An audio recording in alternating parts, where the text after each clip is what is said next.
নওগাঁয় জামায়াত ও BNP কর্মী সমর্থকদের মধ্যে ভয়াবহ সংঘর্ষের ঘটনা ঘটেছে। এতে দুই পক্ষের অন্তত ১০ জন আহত হয়েছেন। পরিস্থিতি নিয়ন্ত্রণে ঘটনাস্থলে ছুটে যায় পুলিশ ও সেনাবাহিনী। বর্তমানে এলাকা শান্ত থাকলেও উত্তেজনা এখনও পুরোপুরি কাটেনি। ঘটনাটি ঘটেছে মঙ্গলবার নওগাঁ সদর উপজেলার হাসাইগাড়ি ইউনিয়নের মাখনা কোমলগোটা গ্রামে। স্থানীয় সূত্র জানায়, নির্বাচনী প্রচারণার অংশ হিসেবে জামায়াতের প্রার্থী আ.স.ম. সায়েম ওই এলাকায় যান। প্রচারণা শেষে তিনি ও তার কর্মী সমর্থকরা একটি বাড়িতে অবস্থান করছিলেন। ঠিক সেই সময় পাশের গোপাই গ্রাম থেকে বিএনপির কয়েকজন কর্মী সেখানে গিয়ে একটি ভিডিও ধারণ করতে শুরু করেন। আর এই ভিডিও করাকে কেন্দ্র করেই শুরু হয় দুই পক্ষের মধ্যে বাগবিতণ্ডা। মুহূর্তের মধ্যেই সেই কথা কাটাকাটি রূপ নেয় হাতাহাতি ও সংঘর্ষে। এই সংঘর্ষে জামায়াতের ৪ জন এবং বিএনপির একজন কর্মী গুরুতর আহত হয়ে নওগাঁ ২৫০ শয্যা জেনারেল হাসপাতালে ভর্তি হয়েছেন। বাকিরা স্থানীয় স্বাস্থ্য কমপ্লেক্সে চিকিৎসা নিয়েছেন। আহতদের মধ্যে রয়েছেন হাসান প্রামাণিক, জাহিদ হাসান, মোস্তাফিজুর রহমান, রুস্তম আলী এবং বিএনপি কর্মী রাকিব হাসান। আহত বিএনপি কর্মী রাকিব হাসান অভিযোগ করে বলেন, জামায়াতের কর্মীরা আগে তাদের উপর হামলা চালায় এবং তাদের মোবাইল ফোন ভেঙে ফেলে। অন্যদিকে আহত জামায়াত কর্মী হাসান প্রামাণিক দাবি করেন, বিএনপির কয়েকজন যুবক উদ্দেশ্যপ্রণোদিতভাবে পরিবেশ উত্তপ্ত করে তোলে এবং পরে হামলা চালায়। এদিকে ঘটনার পর পরিস্থিতি আরও জটিল হয়ে ওঠে। স্থানীয় বিএনপি নেতাকর্মীরা ঘটনাস্থলে গিয়ে কিছু সময়ের জন্য জামায়াতের কর্মীদের ঘরবন্দি করে রাখে বলে অভিযোগ ওঠে। পরে পুলিশ ও সেনাবাহিনী ঘটনাস্থলে পৌঁছে পরিস্থিতি নিয়ন্ত্রণে আনে এবং আটকে পড়াদের উদ্ধার করে। নওগাঁ সদর উপজেলা জামায়াতের আমির অ্যাডভোকেট আব্দুর রহিম বলেন, এটি ছিল পরিকল্পিত হামলা। অন্যদিকে জেলা বিএনপি সভাপতি আবু বক্কর সিদ্দিক নান্নু দাবি করেন, হামলার শিকার হয়েছে তাদেরই নেতাকর্মীরা। নওগাঁ সদর মডেল থানার ভারপ্রাপ্ত কর্মকর্তা নিয়ামুল হক জানিয়েছেন, বর্তমানে পরিস্থিতি স্বাভাবিক রয়েছে, তবে এখন পর্যন্ত কোনো পক্ষই লিখিত অভিযোগ দেয়নি। অভিযোগ পেলে আইনগত ব্যবস্থা নেওয়া হবে বলে জানিয়েছেন তিনি। প্রিয় দর্শক, নির্বাচনের আগ মুহূর্তে এ ধরনের সংঘর্ষ স্থানীয় রাজনৈতিক পরিস্থিতিকে আরও উত্তপ্ত করে তুলছে। আইনশৃঙ্খলা বাহিনী পরিস্থিতি পর্যবেক্ষণ করছে এবং যে কোনো অপ্রীতিকর ঘটনা এড়াতে সতর্ক অবস্থানে রয়েছে। এই ধরনের গুরুত্বপূর্ণ ও আপডেট খবর পেতে আমাদের সঙ্গেই থাকুন। ভিডিওটি ভালো লাগলে অবশ্যই লাইক দিন, আপনার মতামত কমেন্টে জানান, আর নিয়মিত ব্রেকিং নিউজ পেতে চ্যানেলটি সাবস্ক্রাইব করতে ভুলবেন না। জামায়াত আমির ডাক্তার শফিকুর রহমানের এক্স অ্যাকাউন্ট হ্যাক এবং সেই ঘটনায় বঙ্গভবনের এক কর্মকর্তা আটক। খবরটি ইতোমধ্যেই দেশ জুড়ে আলোচনার ঝড় তুলেছে। ঘটনার সূত্রপাত গত ৩১ জানুয়ারি। হঠাৎ করেই ডাক্তার শফিকুর রহমানের ভেরিফাইড এক্স অ্যাকাউন্ট থেকে একটি বিতর্কিত ও আপত্তিকর পোস্ট দেওয়া হয়। বিষয়টি নজরে আসতেই জামায়াতের আইটি টিম দ্রুত ব্যবস্থা নেয় এবং কিছুক্ষণের মধ্যেই অ্যাকাউন্টের নিয়ন্ত্রণ ফিরিয়ে আনে। তবে ততক্ষণে স্ক্রিনশট ছড়িয়ে পড়ে সামাজিক যোগাযোগ মাধ্যমে। শুরু হয় তীব্র বিতর্ক। এই ঘটনার তদন্তে নামে ঢাকা মহানগর গোয়েন্দা পুলিশ ডিবি। মঙ্গলবার দিবাগত রাতে ডিবি আটক করে মোহাম্মদ সারোয়ারে আলম নামের এক ব্যক্তিকে, যিনি বঙ্গভবনের রাষ্ট্রপতি কার্যালয়ের সহকারী প্রোগ্রামার হিসেবে কর্মরত। ডিবি জানায়, তাকে জিজ্ঞাসাবাদের জন্য তাদের কার্যালয়ে নেওয়া হয়েছে এবং জিজ্ঞাসাবাদ শেষে পরবর্তী আইনগত ব্যবস্থা নেওয়া হবে। এদিকে এই হ্যাকিংয়ের ঘটনায় রাজধানীর মতিঝিলের এজিবি কলোনিতে অভিযানও চালায় ডিবি। আইনশৃঙ্খলা বাহিনীর সূত্র বলছে, হ্যাকিংয়ের সঙ্গে জড়িত অন্যদের শনাক্ত করতেই এই অভিযান। জামায়াতে ইসলামের পক্ষ থেকে জানানো হয়, তাদের তদন্তে উঠে এসেছে একটি গুরুত্বপূর্ণ তথ্য।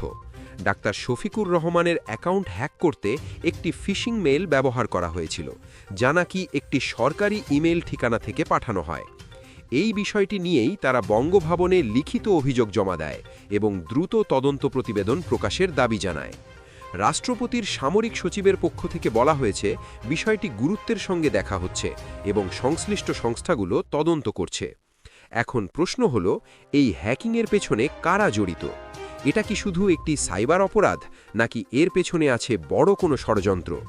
এই প্রশ্নগুলোর উত্তর জানতে সবাই তাকিয়ে আছে তদন্তের দিকেই। বন্ধুরা, এই ঘটনা নিয়ে আপনার মতামত কি? কমেন্টে অবশ্যই জানাবেন। আপনি কি মনে করেন এই হ্যাকিংয়ের পেছনে আসল উদ্দেশ্য কি? ভিডিওটি ভালো লাগলে অবশ্যই লাইক দিন, বন্ধুদের সাথে শেয়ার করুন আর প্রতিদিনের সর্বশেষ এবং নির্ভরযোগ্য হট নিউজ পেতে আমাদের চ্যানেলটি সাবস্ক্রাইব করতে ভুলবেন না। বন্ধুরা, জাতীয় নির্বাচনের আগে বড় এক খবর। একটি আসনের নির্বাচন হঠাৎ করেই স্থগিত হয়ে গেল। কেন জানেন? একজন বৈধ প্রার্থীর আকস্মিক মৃত্যুর কারণে। শেরপুর ৩ আসনে ঠিক কী ঘটেছে, নির্বাচন কমিশন কি বলছে, আর এই ঘটনায় রাজনীতিতে কি প্রভাব পড়তে পারে, সব জানতে ভিডিওটা শেষ পর্যন্ত দেখুন। ভিডিওটা ভালো লাগলে লাইক দিন, মতামত কমেন্টে লিখুন আর নিয়মিত আপডেট পেতে চ্যানেল সাবস্ক্রাইব করতে ভুলবেন না। নির্বাচন কমিশনের সচিব আখতার আহমেদ জানিয়েছেন, শেরপুর ৩ আসনের এক বৈধ প্রার্থী মারা যাওয়ায় আরপিও অনুযায়ী ওই আসনের সংসদ নির্বাচন স্থগিত করা হয়েছে।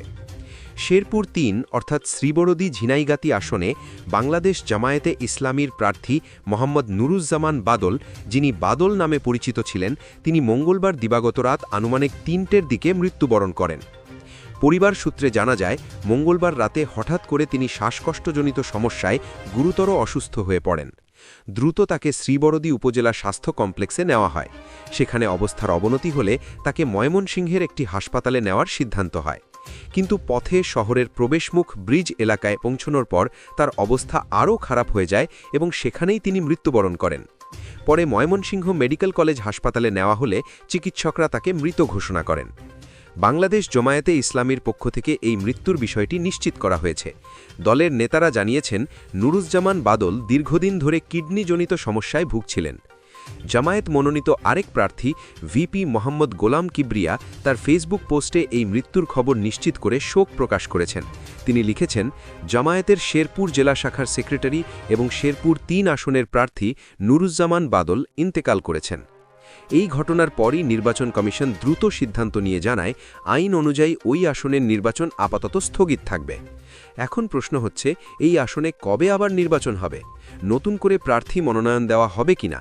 এসব সিদ্ধান্ত আসবে নির্বাচন কমিশনের পরবর্তী ঘোষণা অনুযায়ী। তবে এটা নিশ্চিত, এই ঘটনা শেরপুর ৩ আসনের নির্বাচনী সমীকরণে বড় প্রভাব ফেলবে। এই পুরো ঘটনা নিয়ে আপনার মতামত কি? নির্বাচন স্থগিত হওয়া কি সঠিক সিদ্ধান্ত? কমেন্টে আপনার কথা লিখে জানান।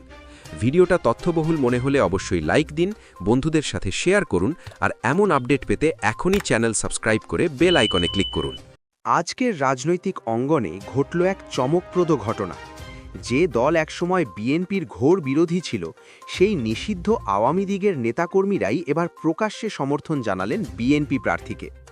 কোথায়, কেন আর এর পেছনে কী রাজনীতি, সব জানাবো এই ভিডিওতে। ভিডিওটা শেষ পর্যন্ত দেখুন। ত্রয়োদশ জাতীয় সংসদ নির্বাচনকে সামনে রেখে মাদারীপুর ১ শিবচর আসনে রাজনীতিতে দেখা গেল বড় মোড়। এ আসনে বিএনপির প্রার্থী চৌধুরী নাদিরা আক্তারকে সমর্থন জানিয়েছেন কার্যক্রম নিষিদ্ধ আওয়ামী লীগের বিপুল সংখ্যক নেতাকর্মী। মঙ্গলবার ৩ ফেব্রুয়ারি বিকেলে শিবচর পৌরসভার খানবাড়িতে অনুষ্ঠিত হয় একটি নির্বাচনী উঠান বৈঠক। সেই বৈঠকেই প্রকাশ্যে ধানের শীষের প্রার্থীর পক্ষে সমর্থন জানান সাবেক ও বর্তমান অনেক আওয়ামী লীগ নেতা। এদের মধ্যে ছিলেন সাবেক পৌর মেয়র মোহাম্মদ আওলাদ হোসেন খান, সাবেক উপজেলা vice chairman BM Atahar Bepari, এছাড়াও বিভিন্ন ইউনিয়ন ও পৌরসভার বর্তমান ও সাবেক চেয়ারম্যান, কাউন্সিলর এবং আওয়ামী লীগের বিভিন্ন অঙ্গ সংগঠনের নেতারা। বৈঠকে সভাপতিত্ব করেন পৌর বিএনপির সিনিয়র যুগ্ম আহ্বায়ক হেমায়েত হোসেন খান। অনুষ্ঠানে আরও উপস্থিত ছিলেন বিএনপির উপজেলা ও পৌর পর্যায়ের শীর্ষ নেতৃবৃন্দ। সমর্থন জানানো আওয়ামী লীগের নেতাকর্মীরা জানান, তারা নাদিরা আক্তারকে স্বাধীনতার সপক্ষের প্রার্থী হিসেবে দেখছেন। এ কারণেই তারা দলীয় পরিচয়ের বাইরে গিয়ে তাকে সমর্থন দিচ্ছেন। বিএনপি প্রার্থী চৌধুরী নাদিরা আক্তার বলেন, আমাদের দলের চেয়ারম্যান বলেছেন সবার আগে বাংলাদেশ, আর আমরা বলছি সবার আগে শিবচর। তিনি আরও বলেন, আমরা সবাই যদি এক ও ঐক্যবদ্ধ থাকি, তাহলে শিবচরকে আধুনিক হিসেবে গড়ে তোলা কঠিন হবে না। তিনি আশ্বাস দেন, নির্বাচনের পর কারো নামে মিথ্যা মামলা থাকবে না, কাউকে হয়রানি করা হবে না এবং সবাইকে নিয়েই উন্নয়নের পথে এগিয়ে যাবে শিবচর। রাজনৈতিক বিশ্লেষকদের মতে এই সমর্থন নির্বাচনের মাঠে বড় প্রভাব ফেলতে পারে।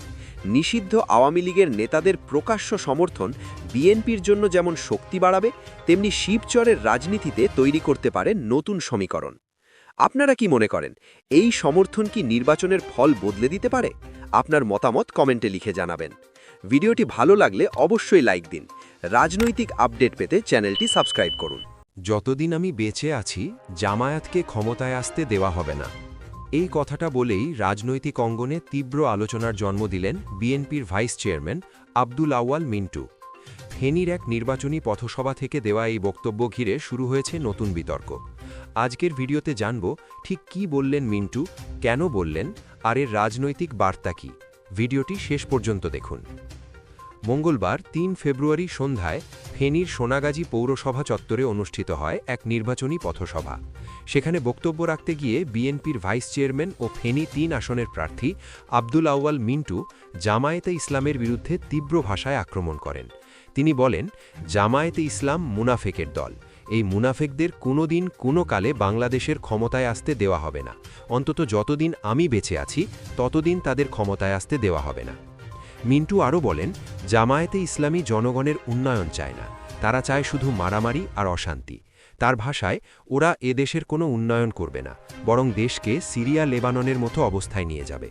তিনি নেতাকর্মীদের উদ্দেশ্যে বলেন, কোনোভাবেই যেন জামায়াতে ইসলামের কেউ একটি মেম্বারও হতে না পারে। তাদের তিনি সুযোগ সন্ধানী বলেও মন্তব্য করেন এবং অভিযোগ করেন তারা সবসময় বিভ্রান্তি ছড়ানোর রাজনীতি করে। এ সময় মিন্টু ধানের শীষে ভোট চেয়ে বলেন, আপনারা ১২ তারিখে ধানের শীষে ভোট দিন। যদি বিএনপি রাষ্ট্র ক্ষমতায় আসে এবং আমাদের যোগ্য নেতা তারেক রহমান সরকার প্রধান হন, তাহলে আল্লাহর রহমতে বাংলাদেশ সামনের দিকে এগিয়ে যাবে। তিনি আরও বলেন, ভোট পেলে ফেনী ৩ আসনের সোনাগাজী ও দাগনভূঞায় নদী ভাঙন রোধ, স্কুলের মানোন্নয়ন, স্বাস্থ্যসেবার উন্নয়ন সহ সব ধরনের উন্নয়ন কাজ করবেন। এই পথসভায় উপস্থিত ছিলেন বিএনপির কেন্দ্রীয় ও স্থানীয় নেতাকর্মী, নারী দলের নেত্রী শাহেনা আক্তার শানু, জেলা বিএনপির নেতৃবৃন্দ সহ উপজেলা ও অঙ্গ সংগঠনের অনেক নেতাকর্মী। বিশ্লেষকরা বলছেন, নির্বাচনের আগে এমন কড়া বক্তব্য রাজনৈতিক উত্তেজনা আরও বাড়াতে পারে। একদিকে ভোটের মাঠে শক্ত অবস্থান দেখানো, অন্যদিকে প্রতিপক্ষকে চাপে রাখাই এই বক্তব্যের মূল লক্ষ্য। আপনার কি মনে হয়, এই ধরনের কড়া বক্তব্য কি নির্বাচনী রাজনীতিতে ইতিবাচক প্রভাব ফেলবে নাকি উত্তেজনা আরও বাড়াবে? কমেন্টে আপনার মতামত জানান। ভিডিওটি ভালো লাগলে অবশ্যই লাইক দিন, বন্ধুদের সঙ্গে শেয়ার করুন, আর প্রতিদিনের গুরুত্বপূর্ণ রাজনৈতিক আপডেট পেতে আমাদের চ্যানেলটি সাবস্ক্রাইব করে বেল আইকনে চাপ দিতে ভুলবেন না।